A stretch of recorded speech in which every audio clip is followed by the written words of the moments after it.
former Secret Service agent and NYPD officer Dan Bongino has followed this investigation from the very beginning, all the tangents of it, and he joins us now. So, Dan, a question that has arisen in the last 48 hours with, I think, some urgency is, when did the spying on the Trump campaign begin, and under what pretext? What do we know right now about that? Well, Tucker, here's what we know. We know the timeline and the origin story of how this started has changed multiple times. We were initially told it was the activities of Carter Page that started it. Then when the Carter Page saga fell apart, then they shifted quickly to the George Papadopoulos meeting with Alexander Downer in May. And now that that's changing again, they're trying to go back to a 2015 story about British intelligence passing information over here. I lay that out for you, Tucker, to make one simple point to you. The FBI is hiding what I call paragraph 1. When I was a federal agent and I had, say, a credit card fraud case, when you write a report, Tucker, what did paragraph 1 say? Bank fraud investigator so-and-so called you on this day about a stolen credit card number, and then the rest of the case follows from there. The FBI will not and refuses to tell people what paragraph 1 is, and I think it's for a very specific reason. What do you think the reason is?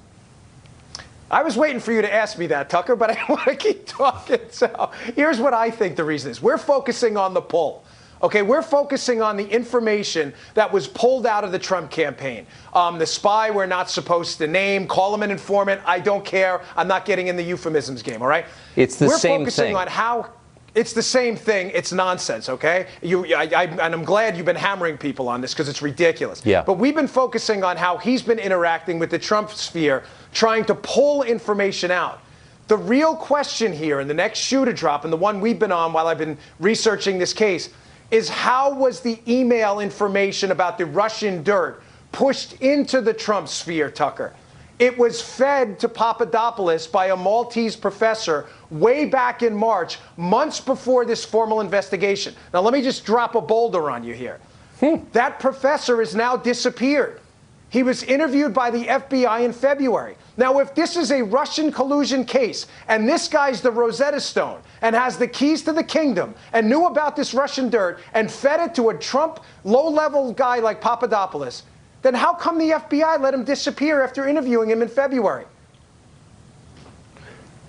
So, I mean, that's kind of the key to the whole story. So this, I mean, that's the genesis story of this investigation, Yes. of the Mueller investigation, of all this Russia stuff, which has gummed up the gears of government since day one of this administration. All goes back to the Maltese professor. I hate to say that because Yes. it sounds nutty, but it's true.